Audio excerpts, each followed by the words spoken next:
CISO right here, and we have Sean Young in the back as well with a company called NetCloak. They protect information online. They develop consumer solutions for privacy. Actually, funny story, I actually met them on Reddit as well.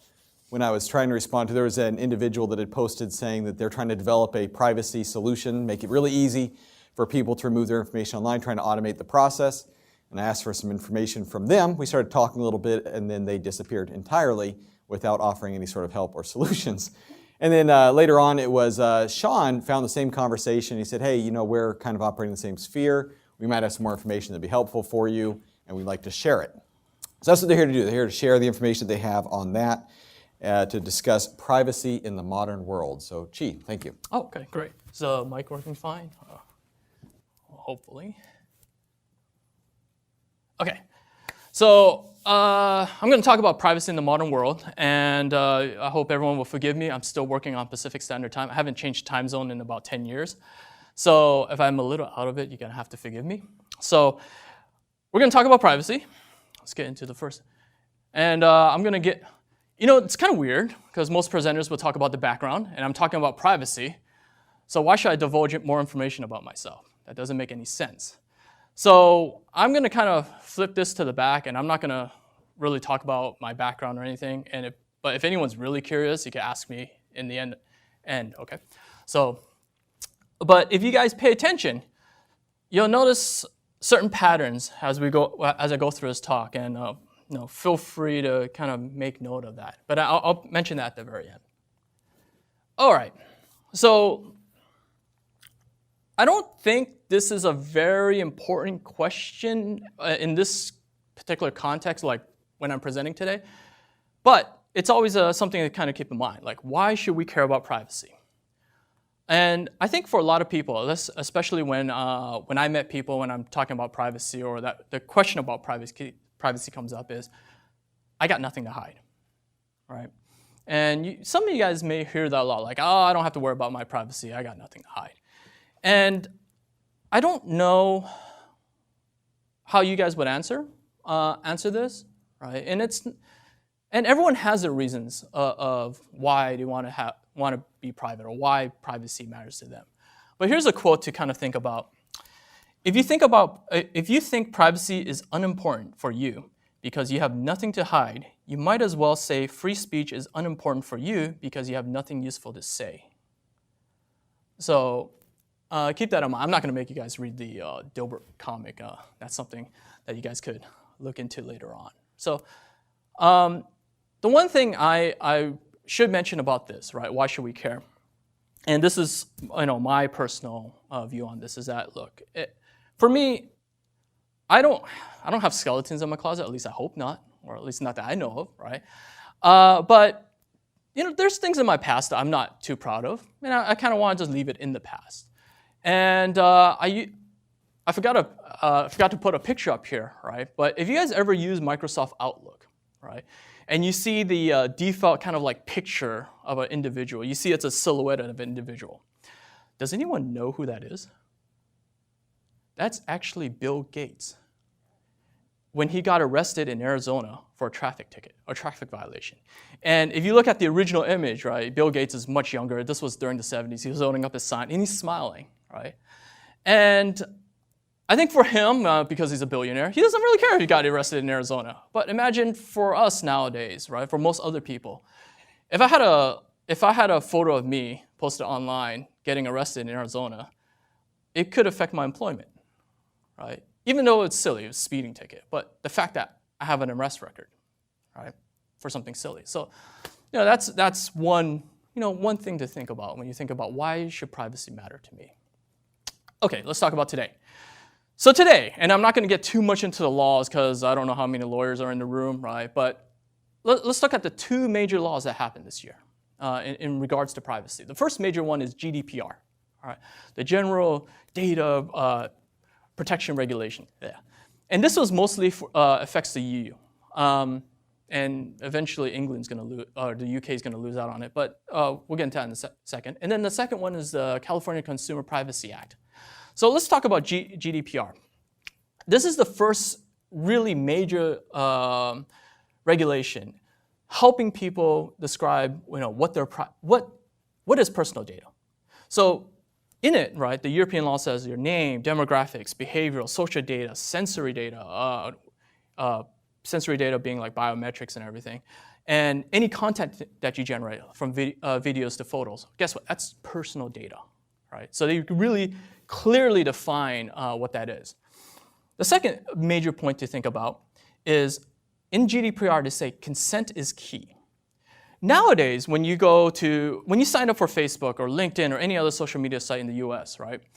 Do you guys remember signing up and then you see this long kind of script wall of text, terms of use? I have yet to meet a person who actually reads that. Imagine going into like your wireless provider, right? And they give you like documents and documents, and hey, before you can sign up with like T-Mobile, Sprint, whatever, right? They make you go through all these documents, and then you're supposed to sign it in. I have yet to meet a person to do that. I've done that once. The last time I went into a wireless store, right, to sign up for a service, I actually sat there for about an hour and a half reading that. The sales rep was not happy, okay? But, everyone should read that, okay? Seriously, everyone should read that and kind of say, hey, what are you doing? What am I signing my life into? And, it's funny because back in the days, right, when people write software, like almost every software you install now has a terms of service. I don't remember which software, but a long, long time ago in the early 2000s, there was a piece of software where it had a very long terms of service. And in it, it says, you will give up your kidney, all right? So unless someone actually read through that, well, I mean, technically the author of that software could have the rights to your kidney. But anyways, so going back to GDPR, the consent is key. So what the European law is saying now is that, look, you cannot force the user to just click agree, all right? You can't just give them a wall of text and say agree. You have to literally ask an individual for their permission. Nowadays, it's like, oh, well, just take it, and then if we get caught, we'll ask for forgiveness, and that's not okay anymore. The other big major point, and this is really important for GDPR, is that you have more rights now. Well, if you're a European, that is. You have the right to be forgotten. So if you are an EU citizen and you go to Facebook and say, hey, look, I don't want you to use my data. I want you to wipe my profile. I want you to take that all off. You have the right to do that. And they're supposed to abide by that, or they're going to get fined or whatnot. You also have, under GDPR, you have the rights for access and modification. So you could ask Facebook, I'm using Facebook as an example, to say, look, hey, let me see what you got on me. And you could go in there and say, no, I want you to change my name. I want you to change my address location. I want to change all the stuff that you know about me. And although that may seem like, well, I could do that right now, there's also other information that's hidden beneath it that you may not be aware of. But under the EU law, under this regulation, you could change that. And then lastly, portability. So under GDPR, you can actually say, hey, Facebook, give me all the data you have on me. Any links, relationships, whatever. I've known individuals who tried that. And what they did is got a lot of information, really hard to see, right? But it's a dump. And it's not even complete, right? So they're still waiting for more. But that's the first one. So let's talk about the California Consumer Privacy Act. This is similar to GDPR, but it's not as strong. So what it is basically, if you're a California resident, you could find out what information a company's collecting about you. You could, once a year, you could say, hey, look, what are the categories, and give it to me. Show me everything that you have. You also can tell the company, hey, look, who are you selling the information to, right? Is it my kids? Who? And you can also tell them, I don't want you to sell it anymore. And they have to make it easy. They cannot just say, oh, you're going to have to mail us or fax us or a request to stop selling your information. So under this California Consumer Privacy Act, the user or people in California have a little more control on what their personal data is. But you notice, right, it's still not as strong as GDPR. We cannot say, don't track us. Delete all my information, all right? So it's a step in the right direction, but not all the way there yet, right? But all we could do in California right now is say, hey, stop selling our stuff. So these two laws, and the reason why I need to mention this is because they could be a framework on what the US needs to put together. There has been proposals for an Internet Bill of Rights, right? And it's still not there yet. This is the best we can do, but it's a start. Right? So those are our laws that we have today. Let's talk about, hey, what's been happening? So we've seen in the news, like, let's start with Cambridge Analytica. So this happened earlier this year, this report, right?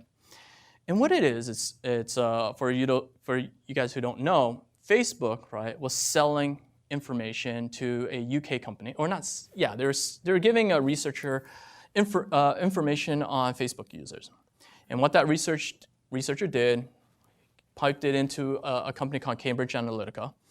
And that company basically analyzed the data, analyzed the users of that data, and then the users' links and connections and relationships, and basically formed profiles, right, for elections, campaigns. And then they were able to take that data and then form specific targeted ads to help shape user opinions, right? Now, I'm not going to try to get too political about this, but the fear, or I don't know if it's been proven, but that may have affected the 2016 elections, right? So that's a big, big deal, because before that, no one was really sure, like, hey, we had data mostly sell to advertisers, but what more damage could it be done? Just, I think 2 weeks ago, a little less than 2 weeks ago, September 28th, Facebook has released that they had a data breach, right? 50 million users, 50 million plus users, not just on Facebook, but on Instagram and other Facebook-related services. All that information. How much information? We don't know. All right. Well, Facebook knows, but yeah. And then earlier this week, we had the Google data breach, right? For, I don't know how many people uses Google+, maybe like 12 people. I mean, that's a joke, like only 12 people use it. Interesting. So well, I should put a question mark right here for data breach. And I'm not as a joking manner of like no one uses Google+, but what Google reported was that they found an error in how developers were accessing their API and obtaining information. And it was possible for a developer to access more information than that was intended. So Google figured it out, they shut it down, and in their reports, right, they felt that no one really took advantage of it. We have no proof that anyone took advantage of it. But we're going to be proactive and we're just going to shut down the entire service. So a little extreme. Most people don't shut down an entire service, but it's Google, right? And also the thing is, right, Google+, I mean, even the executives, I can't remember his name, but they stopped using Google+ like 3 years ago.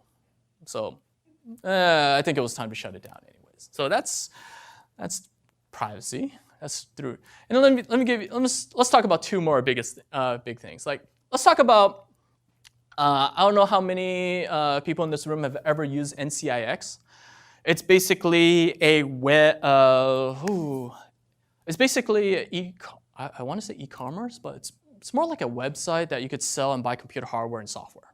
Okay, they're a Canadian company, and they went out of business. I want to say last year, they went bankrupt.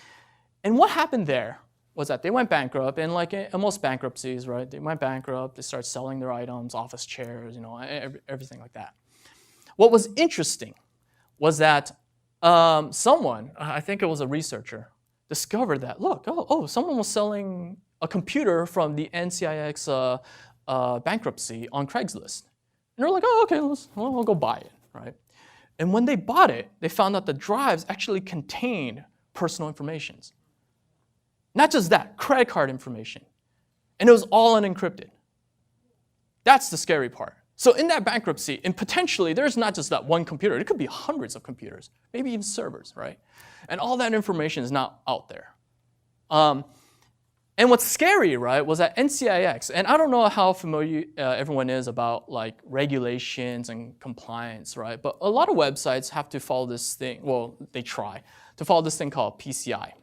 And what it is basically if you own a website and you do e-commerce and you want to process credit cards, you have to abide by this this kind of standard that credit card companies have.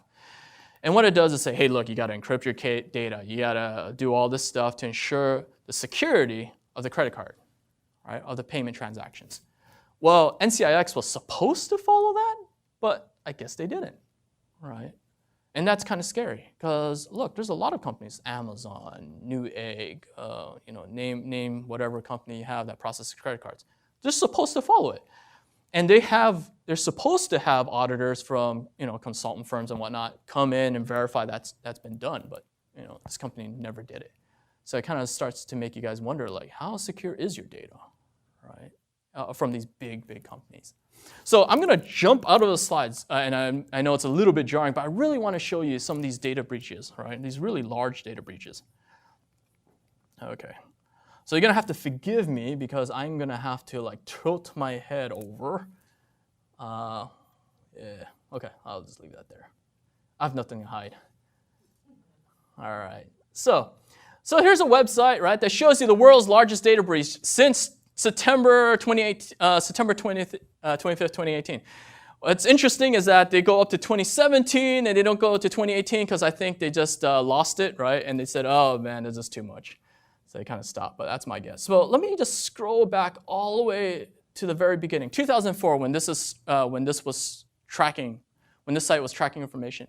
We had AOL back in 2004, and they had 92 million leaks. Right? I don't know anyone still using AOL, but potentially, if you know anyone who has and they're using the same password from 2004, I think we have bigger problems. But so, huh? Oh my God. If she's still using the same password, please. Okay.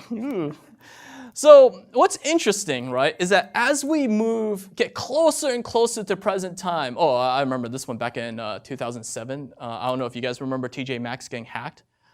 This story, and I might be confusing this with another one because TJ Maxx had a really bad security. The way this happened is that their whole database of credit cards, customers, and all that stuff was leaked because they had an unencrypted Wi-Fi in one of the stores, and someone just sat in front of those stores and just got into the network. But remember, this is 2007. Well, not everyone was really thinking about cyber back then. I don't know, right? So let's moving forward. We had AT&T, but you notice the pattern. As we're coming closer and closer to the present time, notice more and more circles happen. And not only just more and more circles, the bigger they are. They're starting to get bigger. And then let's get into 2013, right? We had Apple. I remember the Sony one, right? Because I'm a gamer myself. This big incident where Sony, right? If you know anyone who uses the PlayStation, you could go online, connect, give a credit card. They had a massive data breach. Same instant, they didn't encrypt their credit card information. Right? A lot of customer information was lost, right? They didn't encrypt almost anything. And I could discuss about how that potentially may happen. Yahoo right here with 1 billion users, all right? And that was a while back ago, 2012. So if you're still using a Yahoo account and you haven't changed the password since then, please do something about that. LinkedIn from back in 2012, we don't hear about it now. And here's another Yahoo, right? Another 500 million. Well, that 1.5 billion now? Okay, so I'm gonna scroll right here in this one. I know it's a little off screen, but you're gonna have to bear with me. So Ashley Madison, back in 2015, okay? What was interesting about that, and we'll get into it in a second, right, is that database was leaked, okay? It got compromised. Anyone not know what Ashley Madison is? Okay, so I'll just give a brief overview. Ashley Madison was, and my memory might be serving me wrong, but it was a Canadian company that was hosting a dating site for people to commit adultery, right? It's like Tinder before Tinder, I guess. I don't know. I don't use any of that stuff, so I'm only speculating. So that database was leaked. I remember when that happened. I had to get a copy because I really wanted to see if my coworkers was in that database, right?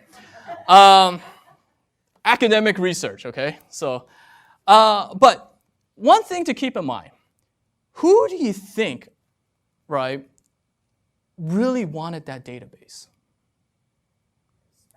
Spouses? Yeah. of course.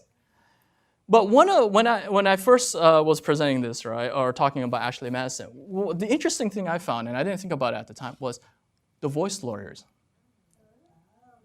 They were the first ones all over that database.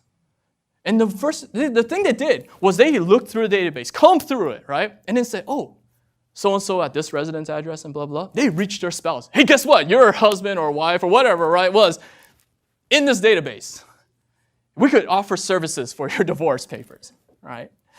And going on, you see Twitter, and we're coming back to 2017, right? And you have health companies like Anthem right here. And they were supposed to follow, if anyone's ever familiar with the regulation HIPAA, right? They're supposed to follow that, but guess what? They're still leaked, right? So that's where we are. Data breach. And here's just another thing to think about. Is it that we're having more data breaches because of the fact that there's more out there, or is it because now the companies are actually starting to report it? And the answer is, I'm not sure. I could tell you from my own experience, right? When I was teaching classes, right, I had students be able to find things, right, in the university's network. Massive breaches. Certain important laws were broken. I can't divulge any further than that. But when that was discovered, I get pulled into console, right? And I always wonder, oh my God, what do I do now, right? And the first thing that the organization does is they try to determine, they do the best they can to say, hey, look, can we keep this internal? Can we spin it in a way so that we do not have to report this to state and federal governments, right? Because if we can, then we don't have to send any notices to the victims or potential victims, right? We don't have to do any of that. And they sat on it, and they thought the ways through on how they could spin it and whatnot. And as long as they could keep it internal, they never had to report it. And that was where I was working at. I can't imagine like all these other organizations, right? So this is something to keep in mind. So going further up, and it's more and more places, right? More and more things are online. Okay, so let's get back. Yes. Sure. Since it looks like every entity that I've dealt with, Okay. or have dealt with in the past, has been breached, like how do you protect yourself? So how do you protect yourself? Yeah, it's tough. I'm not gonna lie to you. It's tough, especially nowadays where you have like everything's almost paperless and you have online banking, and it's kind of harder not to live online. I'm gonna kind of touch on this at the end. It is not a simple answer. I couldn't tell. I mean, the simple answer is live off the grid. I mean, that's like put on a tinfoil hat and like, yeah, I'm done, right? And live in the woods and not worry about that. But that's not realistic. And I think if there's anything to take away from this talk is that balance between security and convenience. Which one do you want more? Those two worlds can't really live together. And to kind of answer your question, and this is something we probably need to talk, because that's a long answer. I think it really depends on your situation, right? My personal privacy, like my settings, how I live my life, probably won't work for you, right? So it really depends on what you need to do day to day. The simplest answer is make sure you don't use the same password in multiple locations. Lock down your profile, and we'll get into that and I'll demonstrate. But if you want to talk afterwards, I'll be glad to discuss your situation, and we'll talk about how we handle that. So we're all good. Any other questions about like craziness in today's world? All right. So let's talk about what's out there, right? And when we're talking about what's out there, hey, look, everyone, when we think about compromises, data compromise, we always think about emails, passwords, social security numbers, credit card information, bank account, things that really affect us. And I think that's important. When we talk about things that affect us physically, people really get it, right? When they say, oh, they could break my window, oh, they could hit me financially, right? Most people really get it. But when it comes to online digital information, right, there seems to be a disconnect. I don't know, right? It's because sometimes people don't see how their how that might breach the security, right?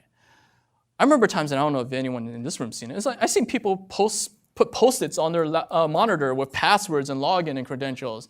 I've seen people like write social security numbers down on papers and just leave it wide open while they step to the restroom. And then if someone were to look over the desk, they would see that stuff, right?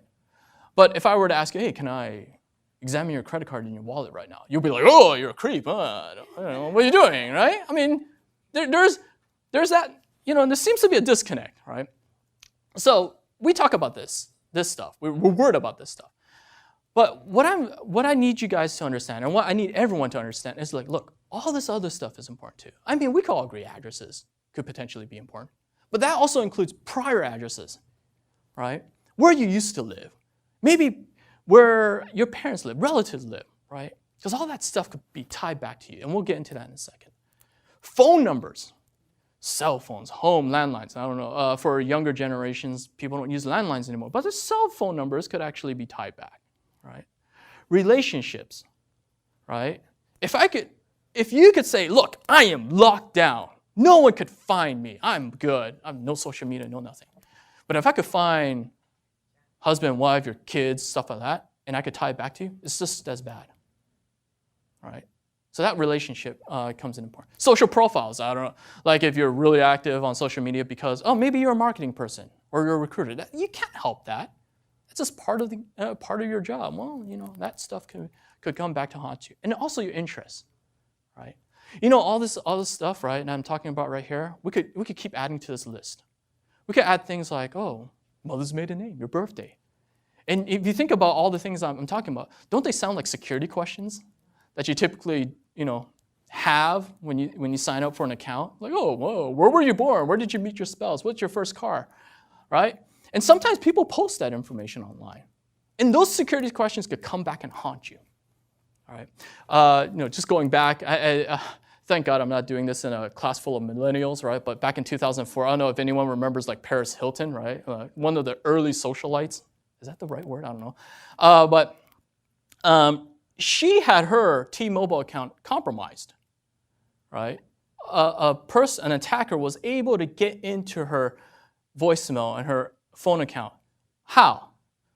The guy literally just called into T-Mobile and said, hey, look, I need you to reset my password. And then the operator was like, okay, what's your dog's name? And she had that, all over, right? That was easy to find. And he's like, what was it? I don't remember. I want to say Bruiser, but I think that's a dog from Legally Blonde. But so just to give you an idea how tired I am, right? But the guy was able to answer it. Reset the account, full access to her voicemail and everything. Okay? You think we matured since 2004? No, right? Not at all. Okay? I had someone, I'm not going to name who, right, who had their cell phone account compromised because their PIN number was 1234. Ooh. So he had, he had his cell phone, and there's an attack called SIM swapping. The attacker was able to transfer his number to a new SIM card, and they were able to get his access to his voicemail and all that stuff. So some really concerning things. All right. So let's talk about how can your data be used? Interesting case. I think this was mentioned yesterday, right? Or with other speakers ahead of me. So how Target figured out a teen girl was pregnant before her father did. And this goes into a little bit of behavior analysis and statistics.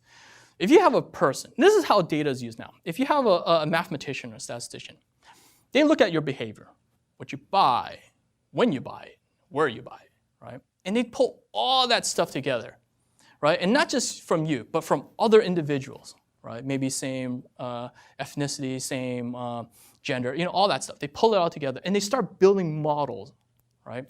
And what in this story, or in this case study is that a Minneapolis man, he started getting a booklet for Target coupons. And he was like, whoa, what is all these like baby supplies? I have a teenage daughter, but why am I getting this? He gets really upset. He's like, whoa, he storms into Target, right? He's like, I need to see the manager. Why are you sending my teenage daughter baby supplies, pregnancy stuff? What are you trying to promote? The manager goes, I don't know. I don't have control over this stuff. We just send booklets of coupons. How the hell do I know, right? And what they found out was that Target, with all its mathematicians, with all these computer algorithms, were able to determine the daughter was actually pregnant, 2 months pregnant, because she was buying a lot of lotion, right? So they noticed, oh, she's buying a lot of lotion. Well, she's probably pregnant. Start sending her ads for pregnancy items, baby supplies. Father gets it, like, oh my God. Well, it was finally explained to her. The father's like, oh, I apologize for storming in and getting angry. But that's the world we live in now. Predictive analysis, okay? You guys might notice it too. If you guys ever shop on Amazon, right, you search for one item, all right, and you go, oh, suggested item, similar to what you may or may not like. That happens quite often, right? So that stuff is how your data could be used. Here's another one. Same idea. Health insurers. They would buy all your information. They would also comb the internet, try to find you. They look at your social media profile. They look at where you live. They look at things you buy, right? And they determine if you're going to be healthy or not. If they start noticing that you're buying or you're shopping at, and this is mostly I guess more for women, or maybe men have this problem. Oh, I'm sure men have this problem too. But if you're buying larger clothing or whatnot, right? They're going to say, oh, you might be starting to be obese, right?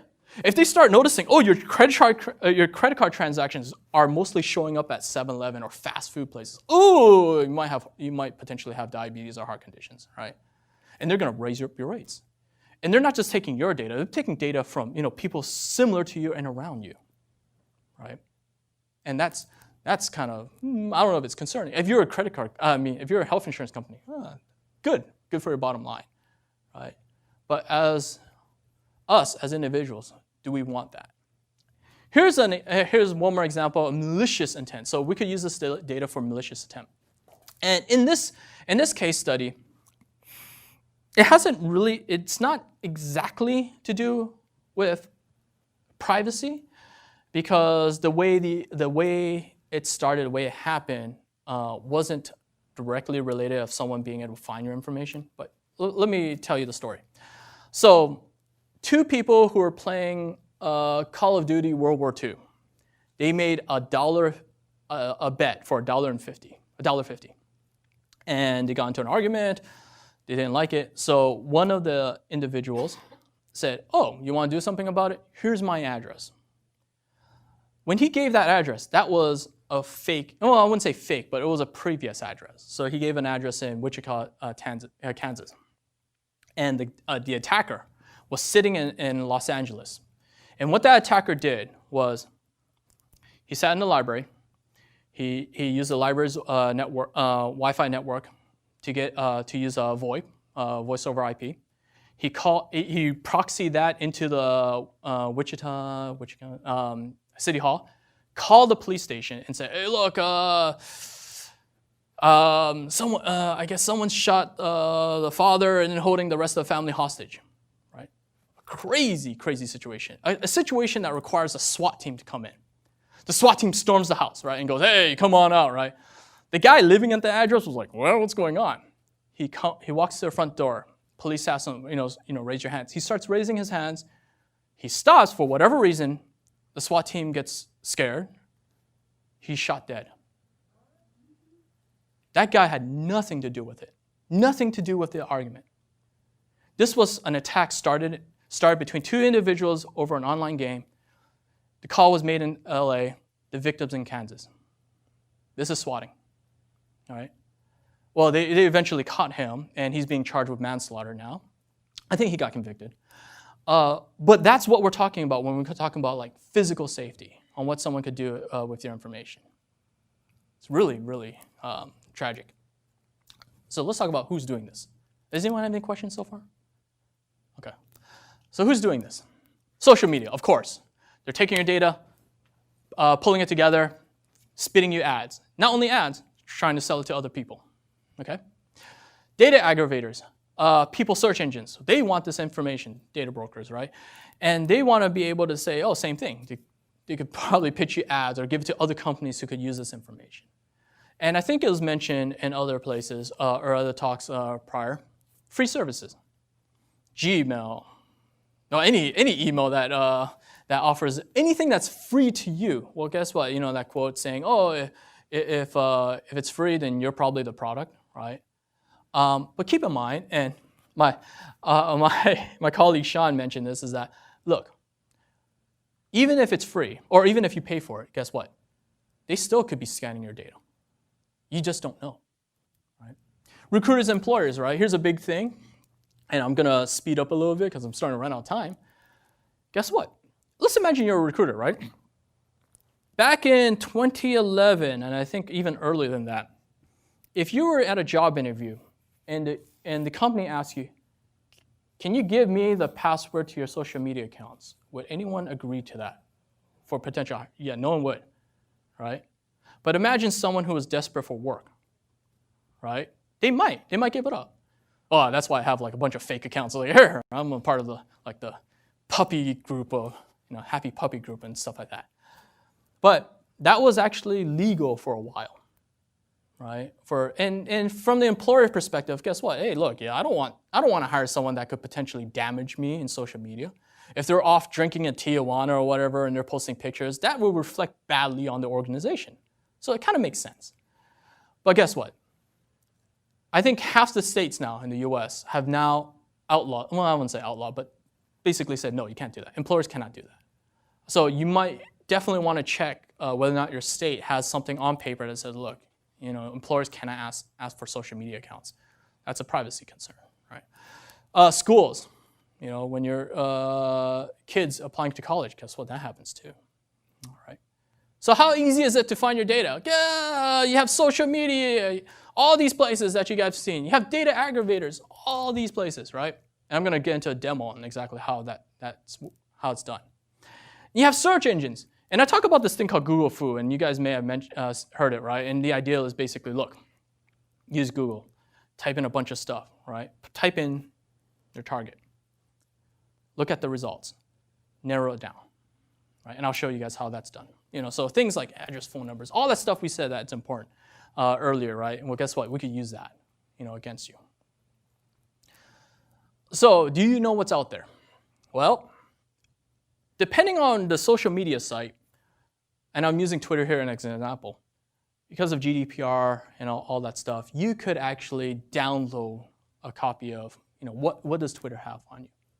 Now, here's an example screen. Usually, they're not as simple, and they require a little more technical knowledge. Things like application programmers interface, APIs. If you know how to use them, you can actually hook into like Facebook, hook into Instagram, hook into various social media sites, and then be able to extract that information about yourselves. But not every social media site allows you to download, unless you're an EU citizen, but then that's another matter. You can also try to see what advertisers see about you, right? This is very similar to, all that information that we talked about earlier. And then Google yourself. How many in here actually Googled yourself? Okay, so, and then you kind of get a picture, right, of who you are. So let's talk about this demonstration I'm going to do. So I'm going to talk about like Googling yourself. Or what, yes? I apologize. Before you get into that, when you do access the archives or for whatever data they have on you, are you able to request them to get rid of it, or is there like a statute of limitations, sort of like, report it, where you gotta wait 7 years? When you request data like in this method that I'm speaking of, you could request it almost at any time. So it's not like a credit report where you do it once a year. But to kind of, let's see, that was a mini question, so if I missed something, you're going to have to... To get rid of the information. Okay, so to get rid of the information, yes, you could technically remove it. You could technically, wipe your complete account or wipe certain tweets, using Twitter as an example. But there's no guarantee that it's actually wiped forever. For any IT professional, they have this concept of cold storage, right? And the idea is to like take the database, back it up to like something like a CD or a tape, right, or a hard drive, and then move that offline so that it's never touched again. I'm messing up some IT person is going to call me out and say, dude, you just totally messed up on that. But okay, but that's the idea, right? So even if you remove it, it doesn't necessarily mean the company has that completely gone. They might have a backup somewhere, right? And that's why GDPR for a lot of companies, right, is really problematic because marketing, sales, whatever, right, these different departments have their own copy of your information. And they somehow have to wipe it all from all these different places. So, by the way, if you guys notice, like if you go to a website and say, oh, we're having cookies and stuff like that, and you're like, why is this message? Yes, go ahead, track me. That's because of GDPR. All right. If you're coming in from Europe into a site like USA Today, sometimes they'll just block you, right? Because they don't want to deal with Europeans, right? Because of that law. So that's the effect of GDPR. I forgot to mention that. Any other questions about this? Okay, no worries. I'm here to help, all right? So, what do we need to know when you're trying to Google yourself? Or what does an attacker need to think about and do? They have to think like a private investigator. Or another way to think about this is they have to be curious. They have to be able to see all these different data points and link them together. And I'll show you what that means. And also they have to think like a hacker. So what I mean by that is to be very curious. Like, oh, that's interesting. And not just like overlook those data points. All right? And then also a link that I have right here that I'm not going to get into too much, right, is this Google guide. Most people just type in what they're searching for in Google, right? But what they don't know, what a lot of people don't know is that you can actually do very advanced Google searches, right? With like, it's almost like coding Google, right? And you put certain things, certain characters inside the Google search bar, and you can actually do some really interesting searches. Things like, oh, give me all the login forms, right, from this particular organization running this particular technology. All right, you could do that. You could say, hey, like if I ask you guys, I'm going to search for salsa. What do you think I'm searching for? Huh?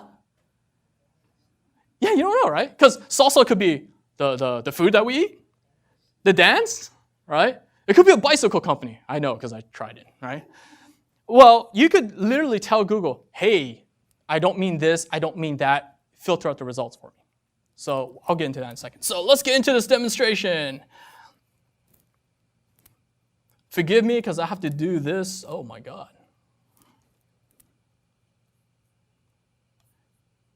Okay, I'm going to have to end the show because I'm going to have to get into the Google slide.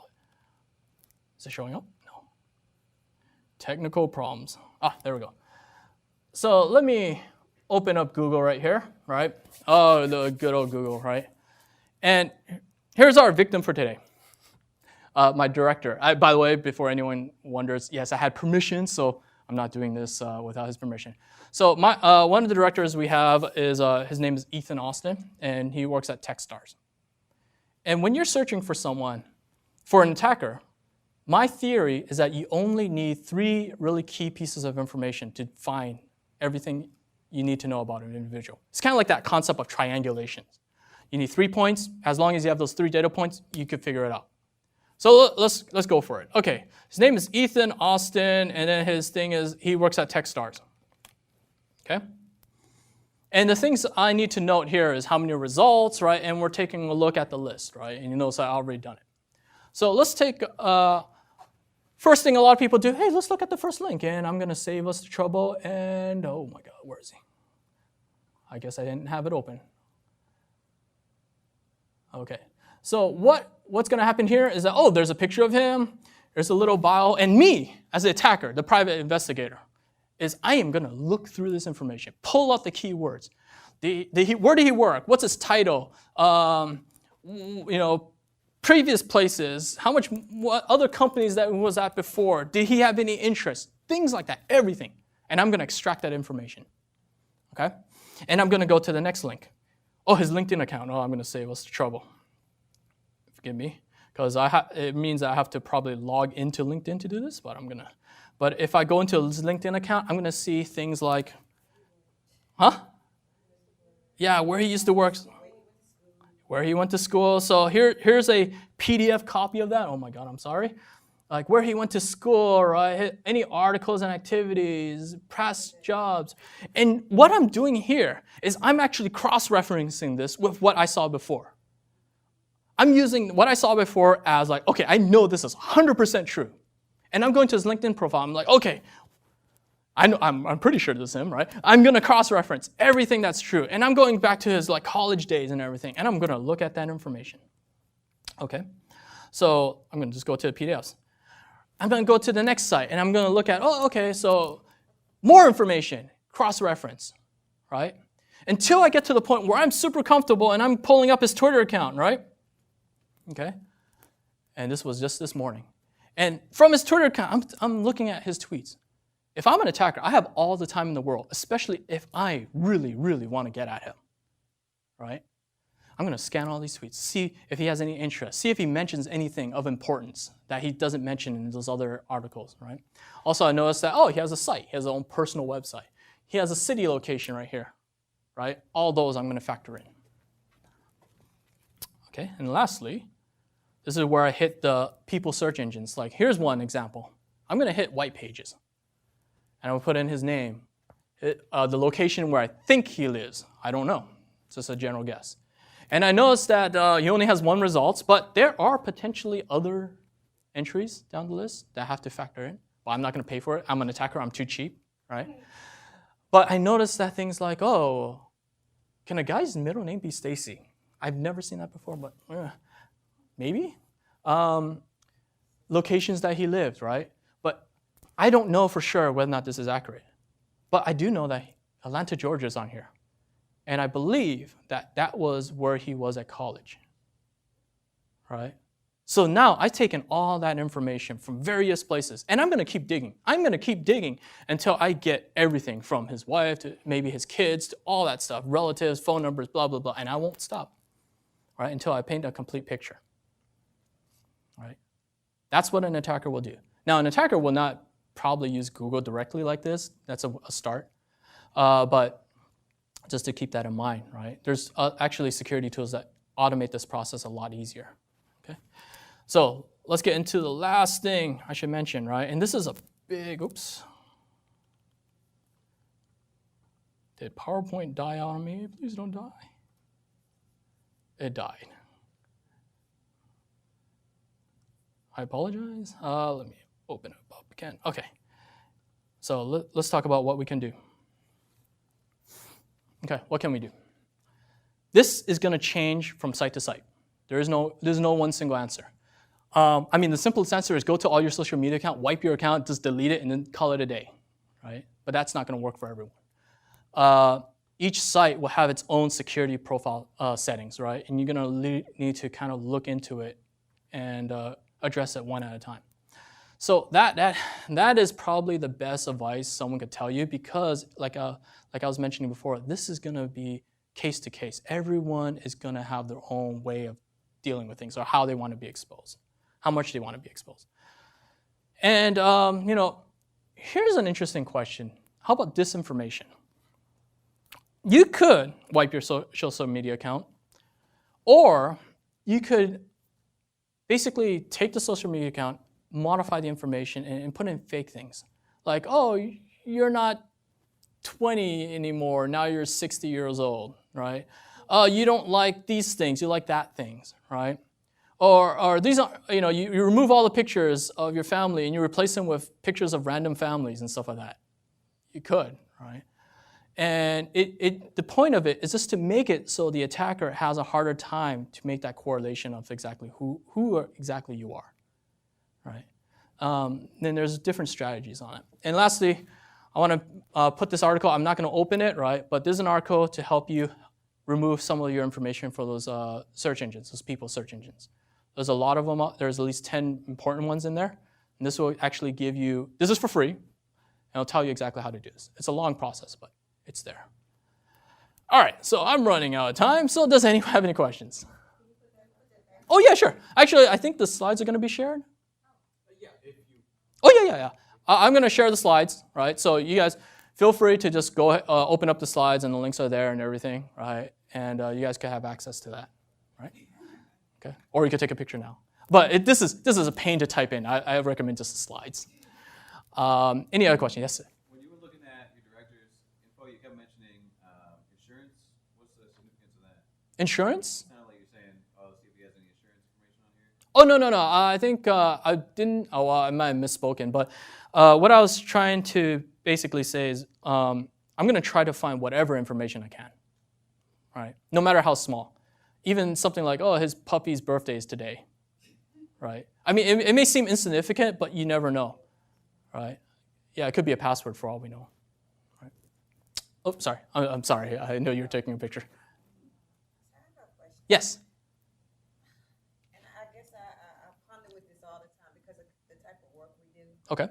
Like if someone Googles my name and my relatives come up as well, I know it's a search engine where you can go and take your name off, but it's your information comes back. You have to do it so often. And me and my coworker was just talking about this, that we go in and we try to take down our relatives' names also so that they can't link us to the relative's name and then come back to us. Is there any easier way to do that? Okay, so the question is there an easier way to help remove the information of not just myself, but my relatives as well? That links back to you, because it's a very long and tedious process. No. There are services that do that, right? That you could pay to actually do that. I cannot vouch for how good they are. I'm not going to plug my company, so don't worry. Oh no. But if it's okay for me to kind of mention just a little bit about what we're trying to solve that. So we're trying to solve that to make it very easy for everyone to do that. But that's all I'll say about that. Okay. But yeah, it's not an easy problem, and it's sad, but that's the state of affairs. So yeah, I don't have a sorry. I wish I had that answer. Yes. We talked a little bit yesterday within the group Mm-hmm. about disinformation, strategic misinformation, and what that does. Can you expand on the benefit of doing that and how that might help? Well, the benefit of that is if someone were to try to correlate information, like there's some like articles or things like that, right? That if there's a news article about you and it was very difficult to take down, because you always have to have a reason to like tell the New York Times or something, hey, I want this information to be taken down. If it's a security reason, like a personal like security reason, I would hope that most news sites would take that down. But if they cannot, then you have to be able to go to your social media accounts, right, and say, look, if somehow that links to my social media account, that social media account must have things that does not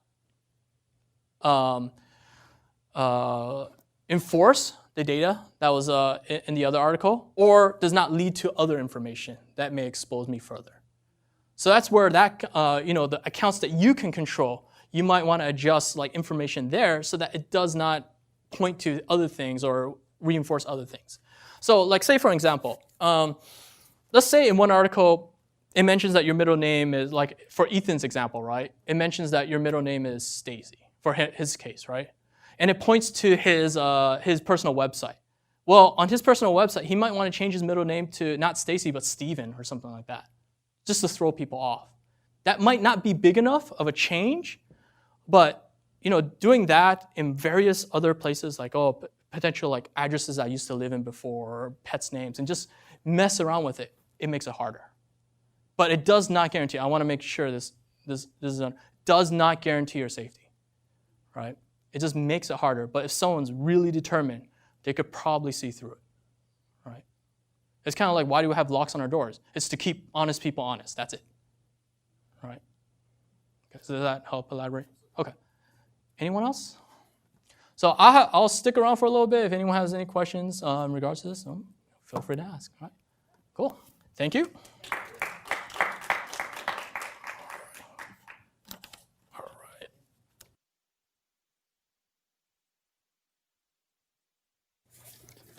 Yeah.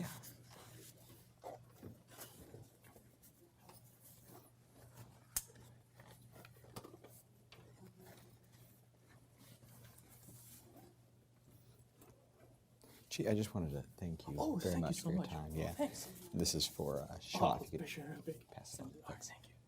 I'd like to talk to you for a moment after. All right, so we were talking just yesterday about how an abuser sometimes has nothing to do but time. They have nothing but time and very much dedication, and they have a singular focus. And this is what that looks like. When you could see how efficiently you could go through and start piecing information together. And when you can start building up a profile that can confirm or deny your suspicions. You can say, I think that the person is in this location, and then you can start to look for things that confirm that, other traces that mention that. Little things, we combine those with some of the things that we learned yesterday. Okay, so you think the person is on the East Coast. Well, when you see a message coming from an account that you think is theirs talking about the morning or breakfast in the right time frame, you can start to confirm your suspicions. So it's fortunate that these are the good guys, because you can see how powerful that process would be in the hands of the bad guys, right?